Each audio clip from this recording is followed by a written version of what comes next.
Welcome to today's episode. Today I am talking to Sarah Griffiths. And in October 2010, Sarah nearly committed suicide as a child, as childhood bullying had left her so full of self-loathing and lacking in confidence. She was also in a narcissistic marriage and didn't know it at the time. Since then, she's been on this incredible journey of healing and self-discovery, and now works as a trauma and abuse therapist, helping others overcome the negative effects of their past. Hi, Sarah. Thank you for being here. Oh, thank you. Thank you for having me. My pleasure. And is there anything you'd like to add to this, the introduction that I missed? Please share. Well, that was a pretty good summary. That summed up the important parts, and I'm sure the rest will come out as we talk. Yes, I'm sure it will too. And there's one question I always love to ask when I start my interviews, and that is, how do you start your day? Wow. Well, I don't always start my day like this, but my favorite way to start my day is out walking my dog. Beautiful. And in such a beautiful part of the world down south, because we both live in southwestern Australia, and it's so beautiful. I can't do it at the moment because I'm in isolation, having recently come back from abroad. And it's funny, the small things that you miss. It's just that getting out in nature with the dog. I normally get a takeaway coffee. It's just my routine, and it's just so grounding. And it's amazing how we miss those things that ground us when we can't do them. Yeah, isn't it? We can sometimes just take it so for granted as well. So it's such a amazing, just a reminder to drop into gratitude when we can do those little things every day. And that it is the simple things, of all the things I can't do in my life at the moment, that is the thing that I am missing most. Being out in the forest, in the fresh air, probably just that routine of just going and talking to people, buying that coffee, and it's a reminder that life doesn't have to be complicated, it doesn't have to be expensive, and it's these really simple things that can just provide us with so much and mean so much to us. What a beautiful reminder. I feel like that is just happening for everyone right now, to really remind them to tune in and just connect to the simple things and remember what they already have in their lives, because it's a real change for everyone. Excuse me, I'm just moving position. But no worries. Carry on. I thought there was going to be some background noise, so I'm just moving. No worries at all. And so what compelled you to become a trauma therapist and do the work that you do? That really, it's so true what people say, that your passion finds you. You start to unlock the keys to who you are, and then suddenly a door that you weren't expecting opens up. And I just found that as I did my own work, my personal growth, I started off business coaching, and I added in rapid transformational therapy. It's a very specific type of therapy. It uses hypnosis. And the reason I looked at that was because of my own, as you said, 2010, I was in a very, very bad way. And then my personal journey, it took me a long time. It was a very long, painful, difficult journey. So when I started working with other people, my desire was that their journey would be quicker, that they wouldn't waste so much time, that they wouldn't be in so much despair for so long. So I started to look for a quicker way, and I found the rapid transformational therapy. And I think rapid transformational therapy, because we work with the subconscious mind, which is where all the damage is done. And to me, rapid transformational therapy does for therapy what aeroplanes did for travel. Amazing. I love that analogy too. That's the way, or what the car did as opposed to the horse and cart or as opposed to a horse. It's that whole concept of getting there faster, getting to the real root cause, and just being able to help people in a such a fast way. Mm. So everything that I do came out of my own journey, my own experiences that made me who I am, but then obviously out of the training and everything that I did. And the rapid transformational therapy is such a key component that sets me apart and makes me different. Yeah. Yeah, amazing. And so, what is your legacy, the legacy that you want to leave in the world? The legacy, and that I'm working more on this at the moment, the legacy that I want to leave is to really make a big impact on the way that emotional issues, mental health, and particularly things related to the trauma of past abuse are dealt with. The way that people are informed about it, the way that people are given choices, and the way that therapy choices are funded. I would love to make a big impact on that. It's just about educating people, Mm. because people are so conditioned to think that overcoming anything has to take a long time. I obviously, with what I do, I'll talk to people, and it's very common. Inner child work, deep inner child work, healing the inner child is a huge part of the work that I do, because we're changing the concepts that people picked up about themselves when they were a child, and normally they're negative. And if people are in an abusive situation, whether it's sexual, physical, or emotional, the damage it's beyond words. They literally don't have a negative thought about themselves.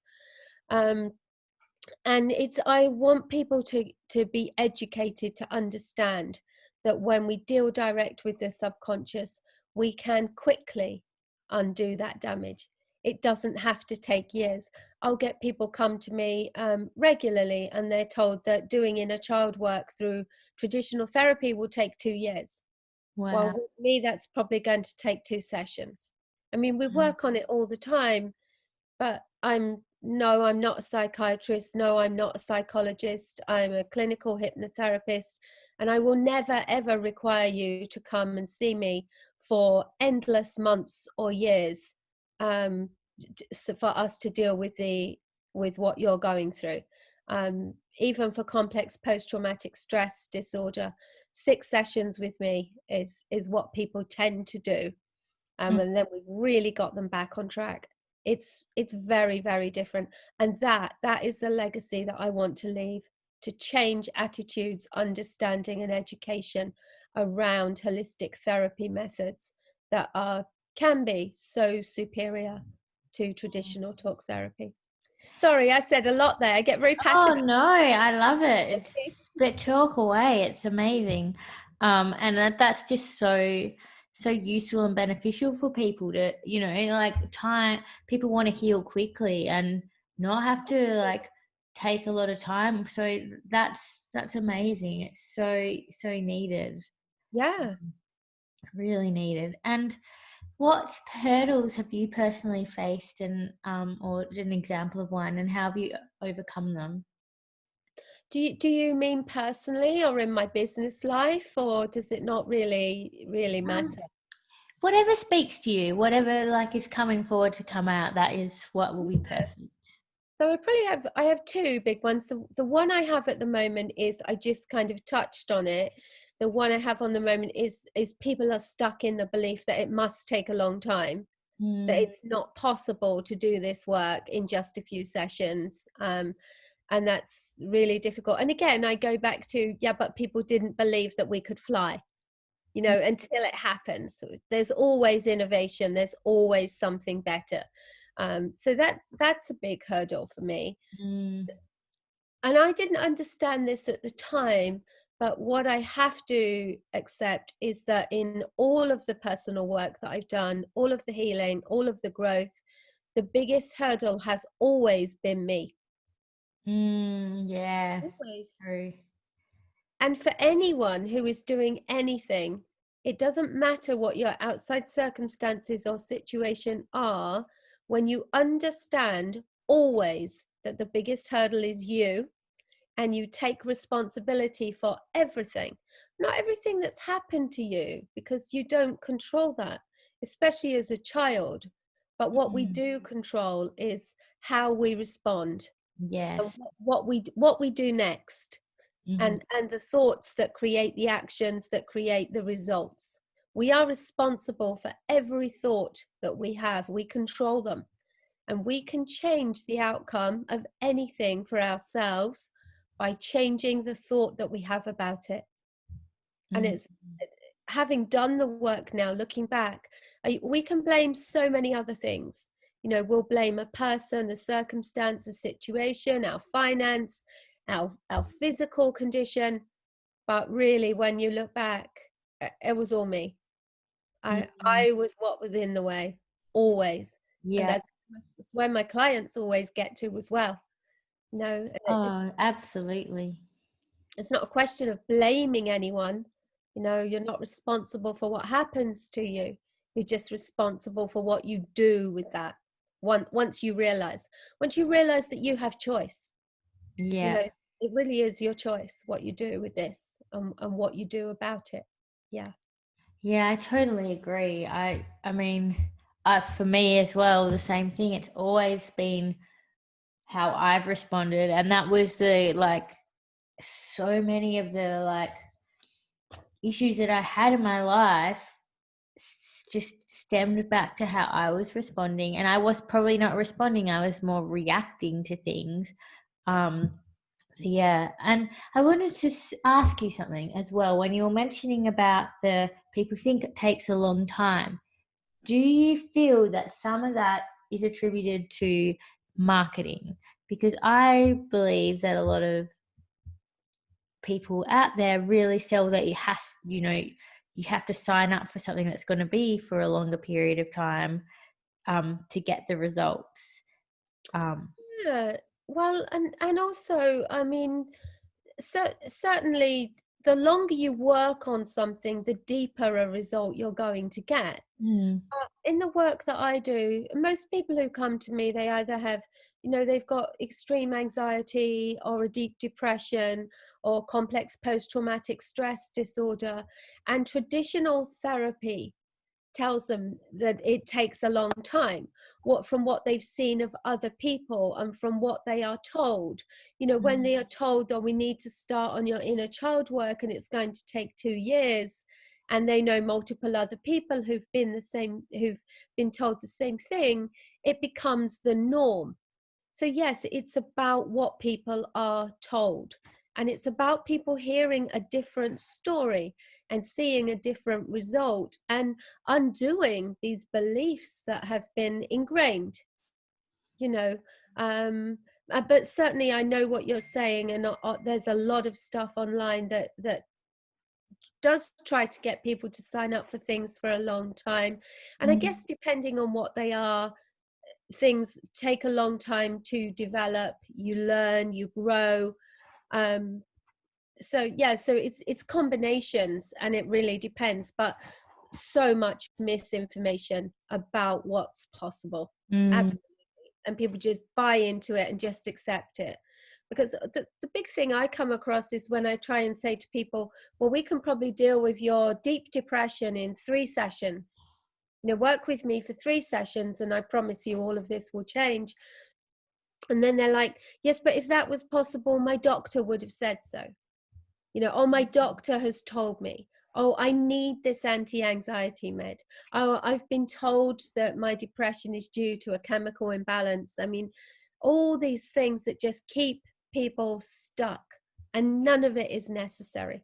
None of it. We need to be telling people a different story so that they take ownership of their physical and their mental health, rather than relying on tablets and all this old information. The problem is our health system is such a big machine that to change attitudes and to change information that gets fed to people, it's a mammoth task. It will happen because people are becoming more educated. People can find out about people like me and methods like mine online now. Yeah. people who bother. Some people don't. I'll be talking to people about anxiety, and they've just accepted carte blanche whatever they've been told in the doctor's surgery, and they have no concept that maybe their anxiety comes from their childhood, or maybe it's something they've learned, and heaven forbid it's something that they can recover from. And Mm, it's not their fault. It's just what they're being taught and told. And we need to change this. We really do. That's a big part of my mission at the moment. It's I a love tough it. one. It's tough. Yeah, it is. Um, and where do limiting beliefs come from? Limiting beliefs, actually, they come from childhood. Mm-hmm. All the things. What people have to understand is that everything that you believe about yourself and whatever is running your life is a childhood blueprint. So the way you set yourself up for life is ingrained in you by the time you're kind of 8 or 10, and certainly by the time you're 12. So the stories that you hear when you are young, you see, children are very malleable, they're very impressionable. So what they hear and gather from their environment goes in and stays in. And it creates these major neural pathways, the childhood blueprint, the thoughts you have about yourself that get carried into your adult life. So the stories you hear about what you can be, what you can do with your life, what you should do, money stories, stories about relationships. We're a product of our environment, and the limiting beliefs you have come from what you were either told about yourself, what you perceived, because children are very good at perceiving things that aren't actually true.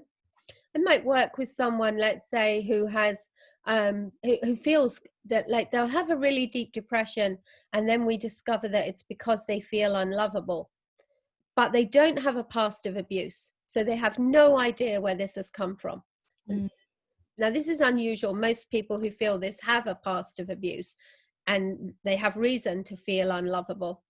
But let's say they don't have that, so they don't understand where these feelings come from. And when we do the rapid transformational therapy and we use hypnosis, we'll go back and they'll be able to see themselves as a child. And maybe they'll say, oh, I'm at home and I'm sad and lonely because I'm by myself. My mum's at work. And they'll realize that what they picked up as a child was that they were not important to their mother, that she would rather be at work. mm, Whereas the reality is that their mum was a single mum. She was working to support 3 children. She desperately wanted to be at home with her kids. She loved and adored them, but she had to work. But that is not how children process things. And it can, honestly, it can be something as simple as that. That doesn't happen often. But do you see how children, they perceive things? My mum isn't with me. She doesn't want to be with me. It must be my fault. If only I was better, and this is one of the problems that I definitely come across, where children have been abandoned by one parent, where parents split up, and the children don't look at it and say, my dad has left my mom, my dad has left me. mm, I'm not lovable, I'm not good enough, there must be something wrong with me. These stories, these are the limiting beliefs that run through everything. mm, They, honestly, there's barely a person in the world that couldn't benefit from discovering the actual thoughts they picked up as a child, where they come from, and how they are affecting their everyday life. yeah. I that it yeah, it almost scares me to think that that's the impact they can have from our childhood and stuff. And like, I'm a mama to 2 little ones, and it just brings, really makes me think about how mindful and careful I am with how I approach being a mum, because that's just, it's incredible. It's a big thing, like And it might not be you, don't forget. They hmm, have these influences. It might be a teacher. It might be a yeah, teacher who is always sharp with them, always putting them down, never praising them. Now, the good thing is that when children generally have a solid foundation, so the person that means the most to them, the person whose opinion they care about most, is their parents, which is why childhood abuse is so devastating. Because children, the betrayal that goes with it, and they have no sense of safety, no sense of security, no one building them up in their young informative years. But for children like yours, just imagine now the opportunity we have with the education we have. We know now about parenting. We know how all of this impacts our children at such a young age. And even if someone outside of you does something negative that affects your children, their solid foundation has something for them to fall back on. And they have you to turn to check this with, to tell you about it. And they trust you enough to be able to do that. So as long as the home environment is loving and supportive and caring, on the whole, kids are going to be fine. But what about when they don't have that? You know, when that is where the damage is being done. And I listen to people in their late teens, early 20s, and some of the things that have been said to them, some of the things they've seen and observed and experienced growing up. It's no wonder they're damaged. It's no wonder they think that they have no value and worth, and that they don't deserve a great life. This is another big concept. People picking up the idea that they don't deserve, because that's what they're told. Children are often told, you don't deserve. You don't deserve. And they believe that they don't deserve a great career, a loving partnership, a wonderful life. It all translates through. Unfortunately, what is in the subconscious stays in the subconscious until we change it. And to change it, we have to know what's there. Yeah. And so how can you recognize the limiting beliefs and rapidly change them? That's a really good question. So the way that I always think that the easiest way for people to do this, to recognize their limiting beliefs, and I know not everyone wants to do this, but journaling is a great way of recognizing patterns. Because when you journal stuff, so this is what I thought about doing this, but then I had this thought.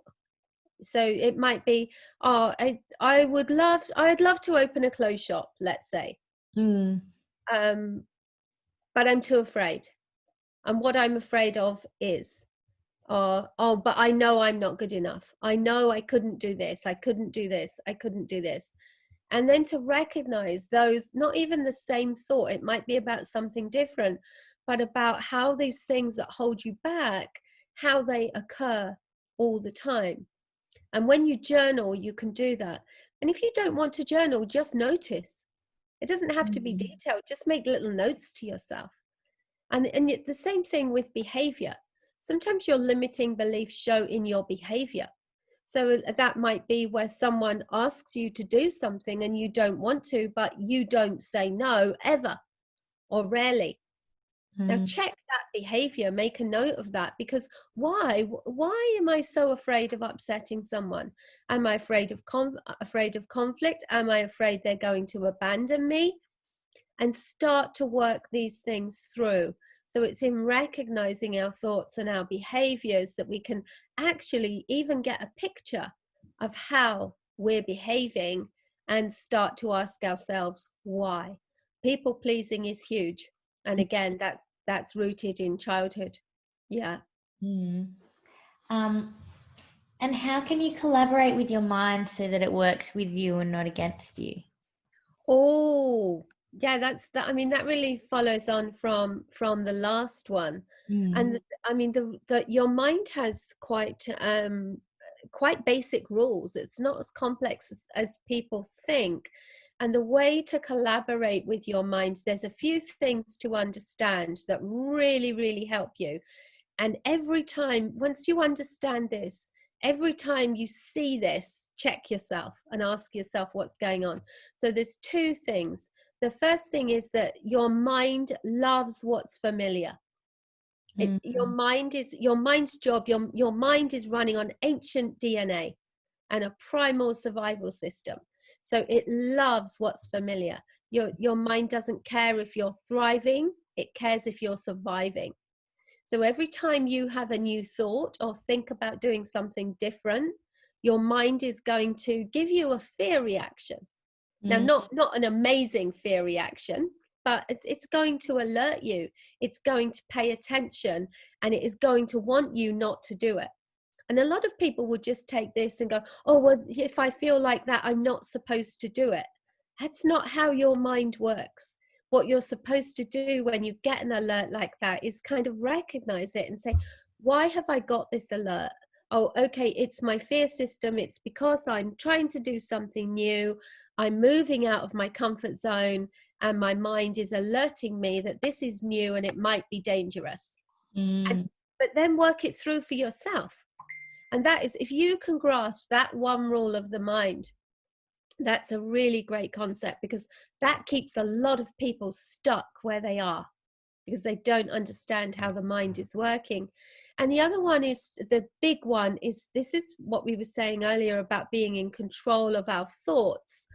Your mind reacts to the words and images that you feed it. You have absolute control of how any situation turns out for you, the action that you take, the result that you get, by the words and images that you feed your mind. And the situation we're in at the moment is absolute classic. If you are in fear and anxiety and telling your mind every day, this is a disaster, it's going to be this is awful, I can't do this, I can't do that, then your mind is responding to that and feeding that, and that is becoming your reality. Because what you give purpose and energy to, it becomes reality. But if you turn this around and you say, okay, well, I can't do that, but this is a time for me to do this. At least now I've got time to do this. This is a time, the whole world is having a reset. We're all looking inwards. We're all slowing down. We've all got an opportunity here. Within minutes, your mind is focusing in a different way. Your mind is focusing on the opportunity, not the negativity. And you controlled that. All you did was change what you were telling your mind. And that's a huge way to collaborate with your mind. If every time you catch yourself saying something negative or something that isn't grounded in the present, something that's based on the theory, the fantasy of what may or may not happen, if you stop yourself and you change everything negative that you are feeding to your mind about yourself, about your environment, you see huge difference very, very quickly. Very quickly. Yeah, I totally agree. I love that. I've really found that I've been consciously doing that a lot in this time, just really focusing on what are the opportunities here, what possibilities are available to me. And it's amazing. All this stuff is just like flowing right now and really just opening it up. And it's definitely a mindset shift and thinking about that stuff. So, yeah. You could easily block that. If you just had your thoughts going a different way, none of that would be happening. You would be blocking all of that, which goes back to what I said in the beginning, where we are our biggest hurdle, always. Yes. And what do you feel is most people's barrier to healing? I think it's, and we've already touched on these, it's partly education. It's partly where the old ways, the ingrained ways, the old information is what they're working from. That's a huge barrier, where people are given misinformation. But then the other one is what we just touched on, where the mind wants to stay with the familiar. Even if it doesn't serve you, even if you're really unwell, change is difficult, because you have to get over this barrier of the mind. And the thing is as well, people have an identity in who they are now. And the thought of changing that identity, when you become someone else, lots of things in your life change. And people actually have a fear. People fear success as much as they fear failure. So people fear getting well as much as they fear being unwell because of the enormous changes that that will bring. You know, I worked with an alcoholic some time ago, and in 2 sessions, she made amazing leaps and bounds. And after our second session, and it was obvious she was doing really, really amazing. And after our next follow-up session, the biggest hurdle she had was her husband. Right. Her husband suddenly didn't like the fact that she wasn't an alcoholic. He couldn't hold it against her. He couldn't accuse her of things. He didn't have the control that he had. He didn't like that she was becoming well. Do you see? And so these changes that people have to navigate, what will happen in my life? Who will I lose? What will change? So even though the changes are good and they're positive, there's still difficult things for people to think about and to navigate. And it all comes down to this needing to stick with the familiar, because even though it doesn't serve us, we know it, which follows out when people repeat patterns. People repeat their childhood patterns. People who have narcissistic parents get into narcissistic relationships.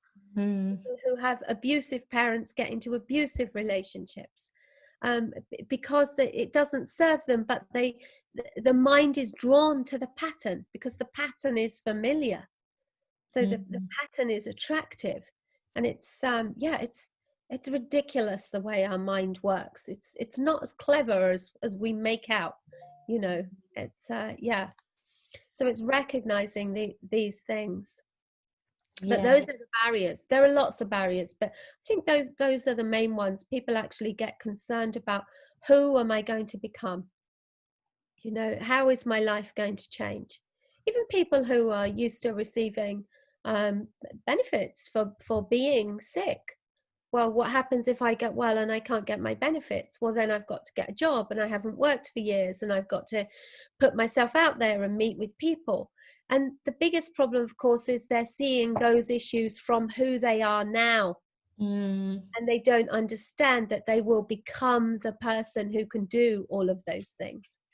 Yeah, I've heard people say that as well, that they, you know, they don't want to even try to start a business or do anything like that because they'll leave their government benefits if they do that, and Right. they're really stuck in. Yes, it keeps people stuck.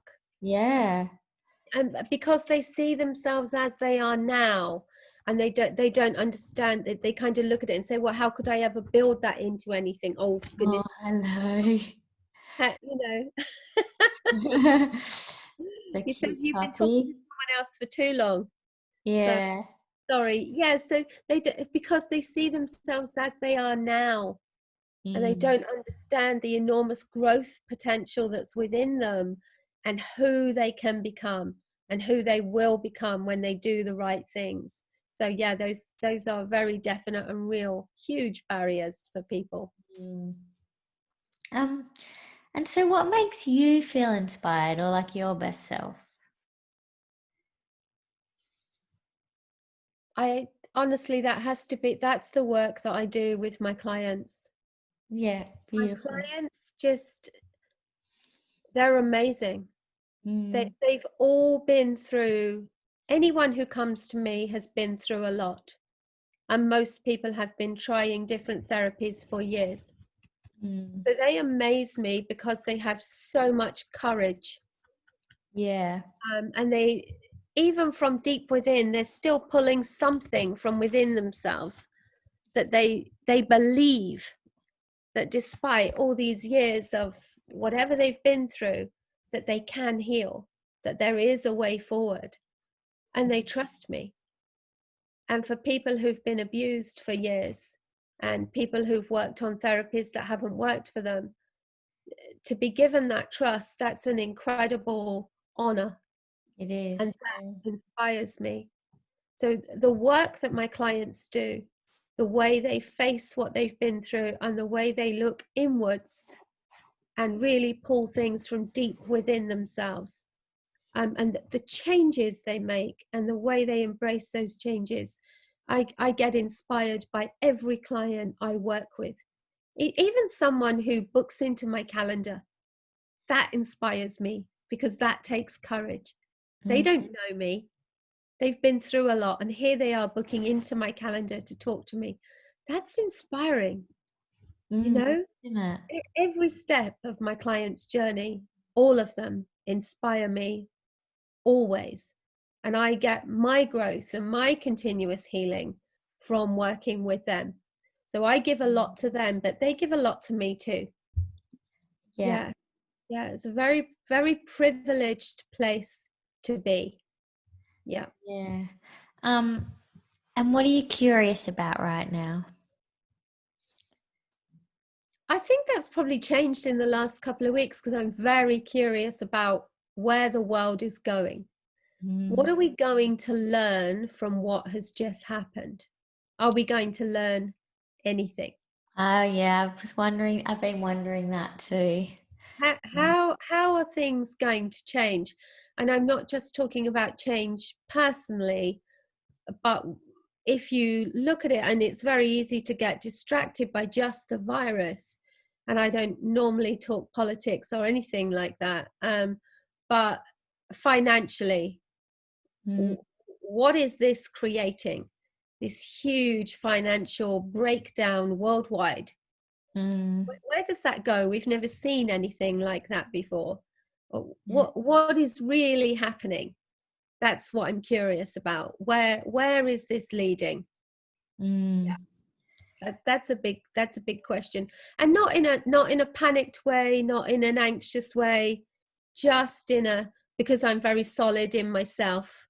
Um, just curious, just yeah. looking for the clues. Just, yeah, Yeah. No, I understand that. definitely for ourselves. What can we learn? What are we learning? What did we miss before?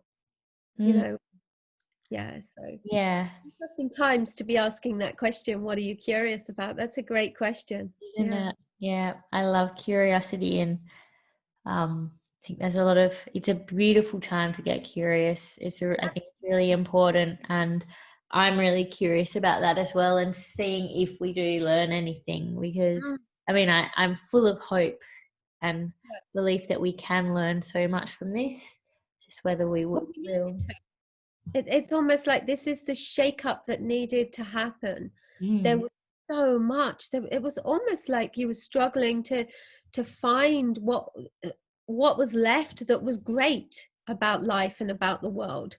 There was so much that was detracting from the amazing planet that we've been given mm, to live in. Um, yeah. so it was like a big shake-up had to happen, and it's almost like Mother Nature herself said, "Okay, you're not listening. Well, listen to this." Yeah, I know. And then you hear all these stories of how well the earth is thriving now, and all these incredible stories of like clear waters that have been murky for years and stuff. And to me, it makes me wonder: are we going to like go back out there, and what are we going to do when we go back out to Yeah. like the planet? Are we going to take more care? I'm really curious. It's Well, really interesting.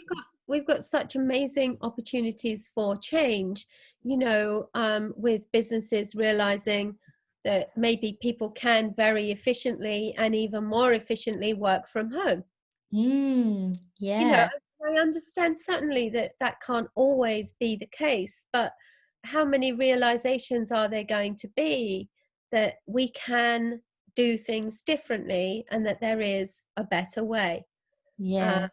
and even with, I'm very disappointed, the wet markets in Wuhan have apparently opened again.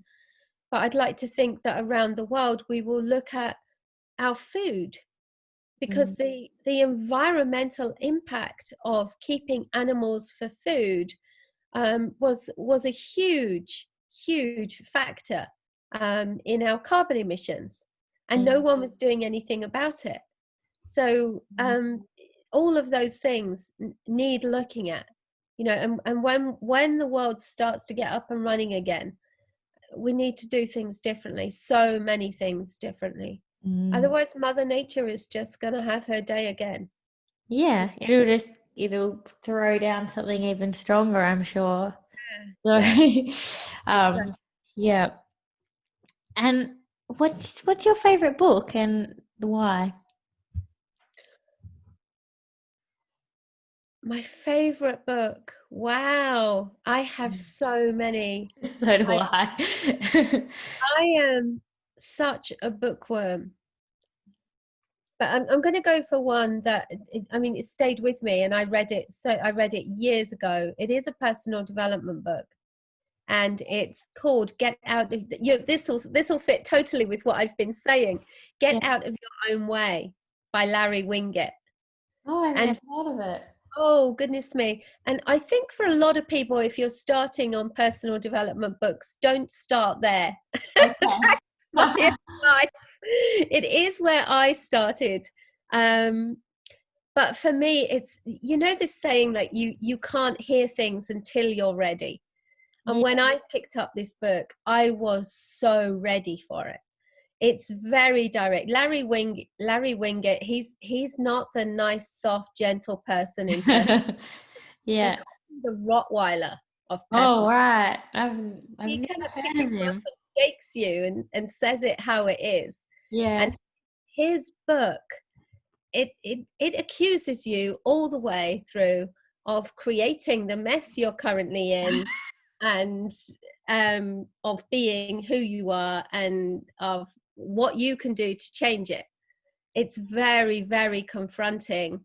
And I know I recommended it to people afterwards before I knew what I knew now. And most people just can't handle it. But I was ready for it. And it was like every sentence I read in that book really, really spoke to me. I'm going to go look it up. I was in my own way. It's very confronting. And it stayed with me all these years later. It sounds like quite the metaphor for life right now. Yeah, absolutely. So if you want a gentle approach, don't read that one. If you want someone to pick you up and shake you out of your reverie and leave you quaking in your boots, then that is the book. Okay, yeah, I'm going to check that out. I can always use a good shakedown. And what profession other than your own would you love to attempt? Wow. I'd probably love to be an artist because I love creating. Yeah. I love color. And I see beauty in so many things. And I see metaphor and abstract in things.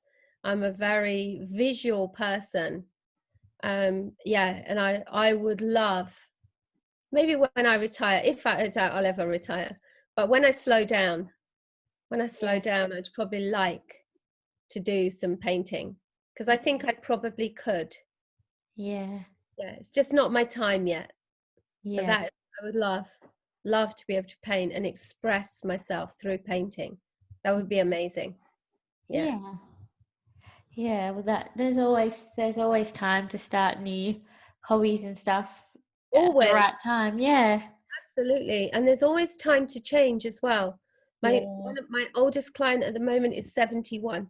Oh, beautiful. 71. She's been dealing with narcissistic abuse her whole life. And she said to me, I've got 10 or 20 years left and I don't want to spend it feeling like this. Yeah. She's 71. That's inspiring. That is inspiring. Yeah. Yeah. And because you often hear people say, "Oh, I'm too old to do that," and that hurts my heart. I find that there's always opportunity and possibility, and that's a perfect, beautiful, really, really great example of that. It is you're never too old. No. Yeah. And what do you wish you knew when you first started out?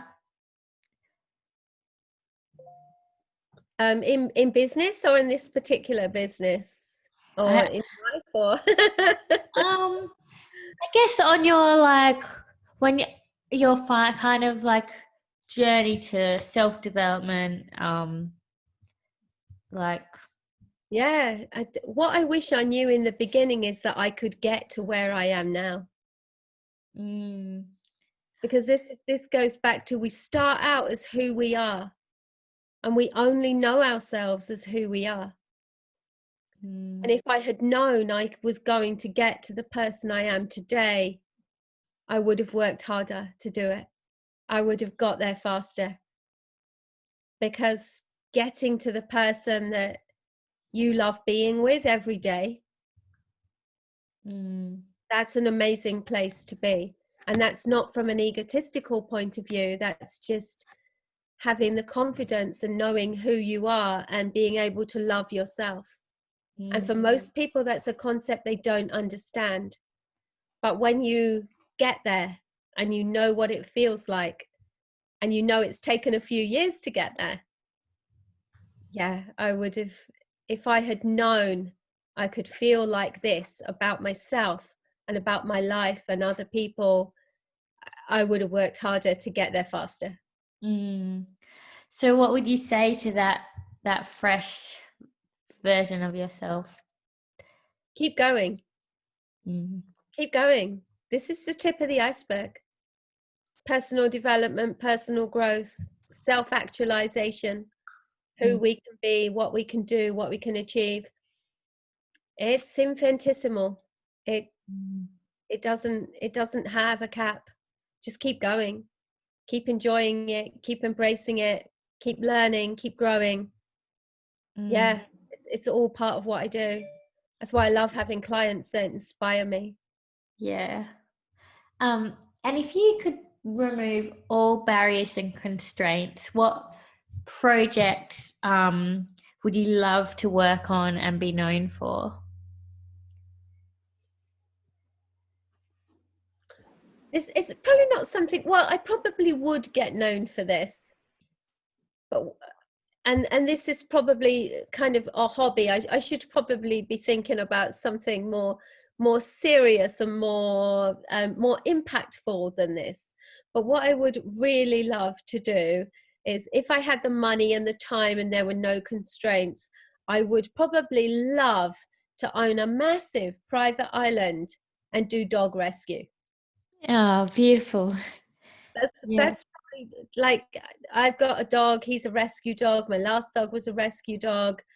I think as people we have such a lot to answer for the way that we treat animals.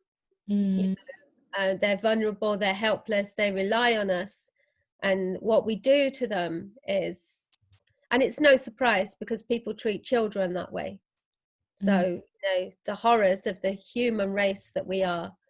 But yeah, dog rescue. I love dogs. They're incredible. They're wonderful. My dog just gives me so much. And yeah, if I had carte blanche, probably more as a joyful thing to do. That's what I would love to do. That would just give me so much pleasure. Yeah. Oh. And what's the best compliment you ever received?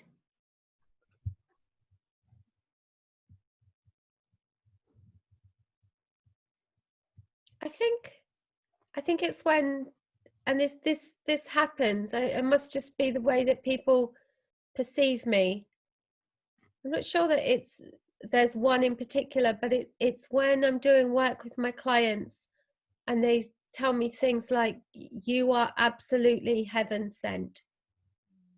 What you do is truly a gift from God.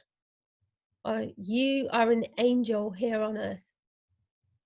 Those kind of things, those kind of phrases, they just tell me that I'm doing something special for people. Yeah. People don't say those kind of things in a normal setting. No. They say them for special reasons. Yeah, it's so meaningful, isn't Yeah, it? yeah, so those kind of compliments, those are the ones that mean the most to me, because of the impact that I know it has had for someone to come out with a phrase like that. Yeah. And what's something that your work's done for a client that you didn't expect? It's funny because I should expect it, but it always surprises me, and it shouldn't surprise me because I know it's part of the work, but it always surprises me when people have serious physical conditions that we know have an emotional root cause. And without even working on them, when we do the emotional work, the physical conditions all clear up. And that happens all the time. But there's a particular one where a woman had fibromyalgia. And I said to her, I said, oh, don't worry, your fibromyalgia will go when we do the work. And a few weeks later, once we'd uncovered her extreme stress and she'd started to deal with it, her fibromyalgia went. And then very recently, I worked with a woman, and she was 54, and she'd had psoriasis since she was 4. So she'd had it for 50 years. And she also had really bad arthritis in her toes. And I was doing a session with her. And when the session finished, she said to me, I almost couldn't wait for that session to finish to tell you that my arthritis in my toes left as we did that session. She said, I felt it go. I was moving my toes. That was really exciting. And then a few days later, she phoned me and said her psoriasis had gone. That's incredible. Yeah. Wow. And this is the connection between the body and the mind. What disturbs us emotionally disturbs us physically. Yeah. And what you don't understand, if you don't take care of your emotional issues, then your mind and body will create a physical symptom that you have to take notice of. And most people don't realize that's what's happening. Severe headaches, back, neck, shoulder pain, so many autoimmune diseases, they all have emotional root causes. Well, it's interesting because I have vitiligo on my skin, and I literally grew up wishing I was white. Because of high life, and now I have vitiligo, and I truly, truly believe that was a manifestation of me not accepting myself and not. It is. You've told your mind you want to be white, and your mind is changing your skin. Absolutely. You've told your subconscious you want something, it's giving it to you. Yeah.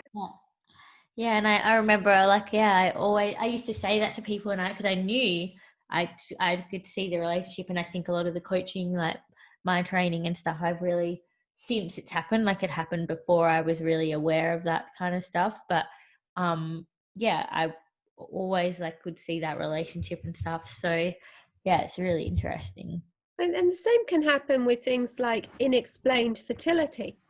Where let's say someone was 17 years old and they had a steady boyfriend, and they're constantly saying to themselves, I mustn't get pregnant, I mustn't get pregnant, I mustn't get pregnant.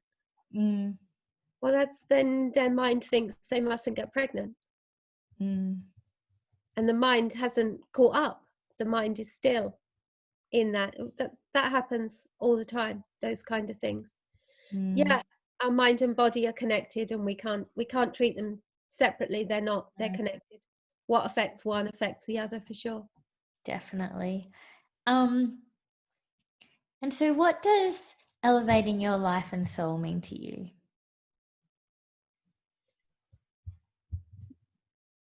I think that for me, that is definitely about being a service to others.